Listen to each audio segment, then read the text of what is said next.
Artinya dugaan balap liar menjadi alasan terduga pelaku ini melakukan penganiayaan itu tidak benar? Oh, itu tidak benar. Tidak benar. Ya, tidak benar. Kami minta ini hukuman seberat-beratnya.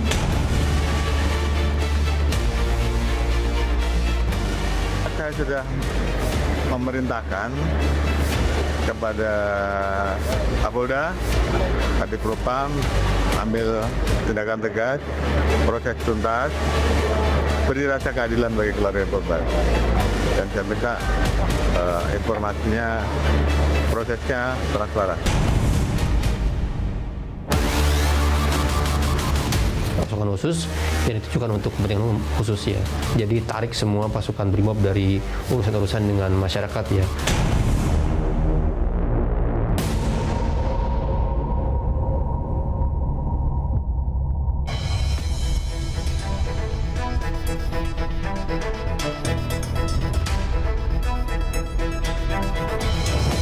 Selamat malam. Silih berganti, persoalan datang ke tubuh Polri tiada henti. Tim reformasi pun tak cukup satu, ada bentukan internal Polri dan Presiden. Setelah Kapolres di Bima terlibat narkoba, ada pelajar meregang nyawa karena ulah anggota BRIMOB di Tual, Maluku.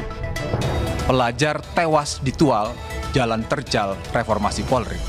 Inilah Satu Meja The Forum malam ini bersama saya, Yogi Nugraha. Dan sudah hadir di studio Kompas TV malam ini Pak Yusuf Warsim, Komisioner Kompolnas. Selamat malam Pak Yusuf. Selamat malam Bapak Ibu dan penonton Kompas TV dimanapun. Terima kasih sudah hadir. Ada Mas Muradi, ini pengamat kepolisian yang juga guru besar politik dan keamanan Universitas Padjadjaran Bandung, sekaligus penasihat senior di Lab 45 Jakarta ya. Oke, selamat malam, terima kasih sudah hadir. Ada juga Ibu Sulistiawati Rianto, Guru Besar Fakultas Hukum Universitas Indonesia. Selamat malam, terima kasih sudah hadir. Dan last but not least ada Pak Arianto Sutadi, staf ahli Kapolri, yang nampaknya makin pusing aja nih Pak.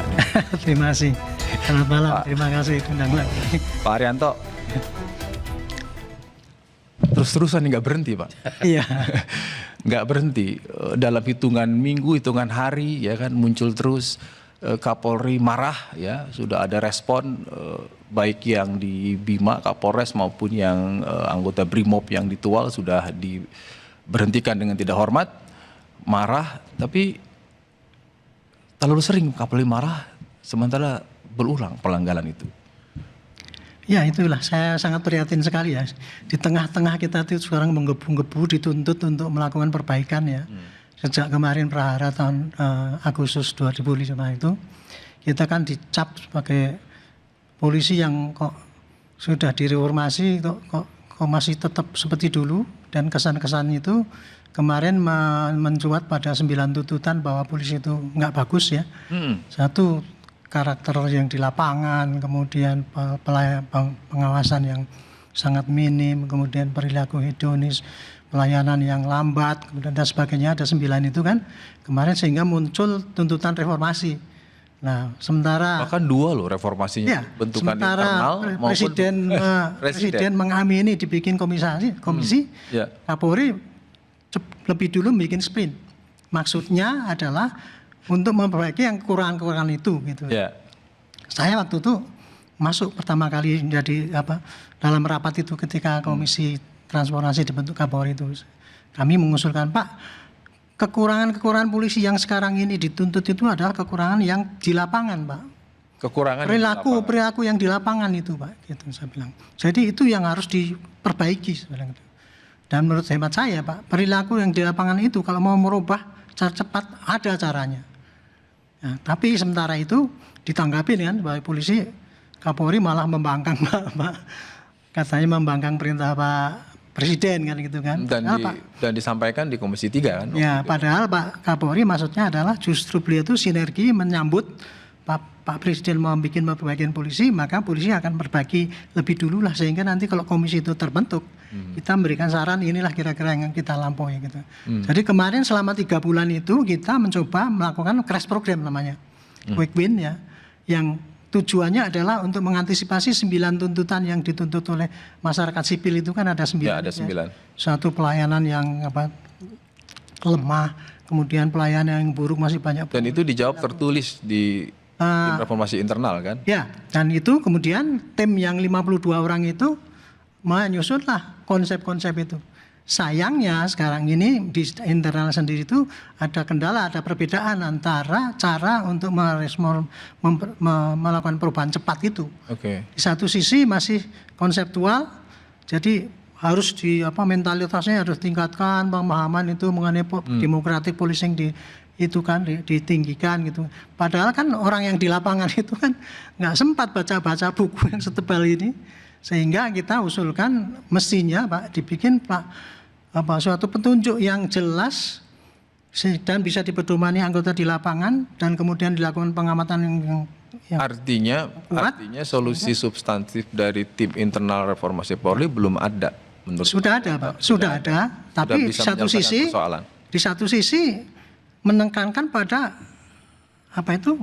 konsep-konsep yang tertulis gitu kan, didistribusikan ke bawah gitu. Oke. Polisi demokratik. Tetapi tunjuk langsung yang taktis itu kepada anggota di lapangan sampai sekarang sayangnya belum sampai itu Pak. Sehingga sementara Pak Kapolri sudah mimpin ikrar ya, kemarin ikrar bahwa polisi supaya menjadi polisi yang bagus itu, tapi di lapangan belum pernah dengar kan. Nah, dilalah selama 3 bulan ini berturut-turut Pak yang kelakuan-kelakuan yang mencoreng polisi muncul itu, lagi di lapangan. Jadi itulah menurut saya sih prihatin sekali. Tapi intinya bagi saya itu gelora untuk merubah transformasi polisi itu belum sampai pada yang terdepan. Substansi, Sehingga mereka frontliner. tidak berusaha memperbaiki diri, masih ikutan yang lama-lama itu. Oke.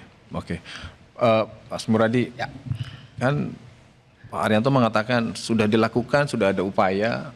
Terus di 2 kasus yang tadi saya sampaikan bahwa Kapolri pun merespon dengan cepat, sudah di PTDH, bahkan yang di Kapolres Bima itu sudah akan berlanjut proses hukum.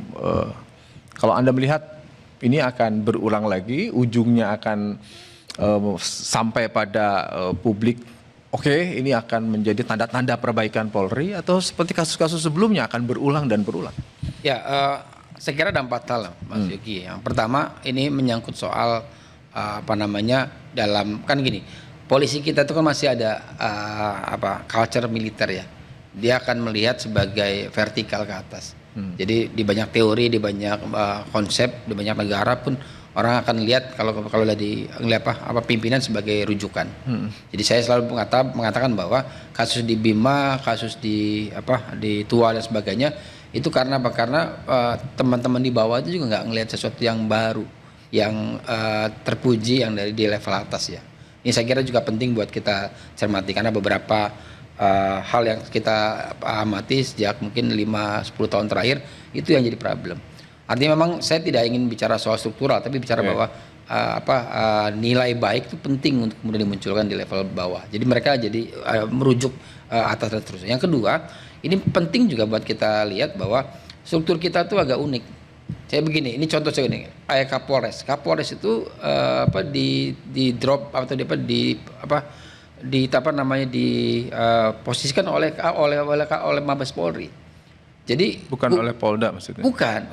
Polda hanya di level katakanlah di Kepala Sab atau Wakapolres. Jadi Kapolres itu akan directnya ke Mabes.